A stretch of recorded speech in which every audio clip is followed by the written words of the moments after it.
দিদার বাড়ির গাছের কাঁঠাল হচ্ছে এটা। আর যা মিষ্টি বাবা, একটা মানে খেয়ে একদম বলো। চিনির মতন মিষ্টি, চিনির মতন। একটা খেয়েছি আর একটা খেয়ে বলছি, রিভিউটা তো দিতে হবে। আরো অনেক কাঁঠাল ছিল, আমাদের আনাটা পসিবল হয়নি, তাই আমরা 2-3টে নিয়ে এসেছি।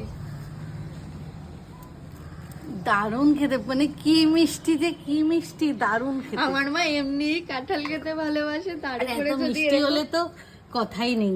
তুই একটা খা, খেয়ে দেখ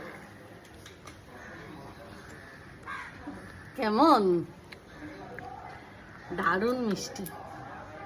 সত্যি বলছি, মানে এতটা মিষ্টি, এত ভাল লাগছে। আর আমার তো মনে হয় এখন, আমি দুপুরে লাঞ্চ করিনি এখনো, আমার তো মনে হয় এটা খেয়েই আজকে, এটাই আমার লাঞ্চ হয়ে যাবে। আমি আগে কাঁঠাল খেতে একদমই পছন্দ করতাম না, খেতে কি গন্ধ আমি সহ্য করতে পারতাম না। একবার মা আমাকে জোর করে খাইয়ে দিয়েছে এইরকম। দিদা এইবার খাওয়ার পর আমার এত ভালো লেগেছিল, আমি তারপর থেকে কাঁঠাল খাই। তো মা তো এখানে বসে খেয়েই যাচ্ছে। খেয়ে যাচ্ছি না, কাঁঠাল বের করছি কাঁঠাল থেকে, আর কতগুলো খেয়েওছি। বললাম না এত আমার ভালো লাগে।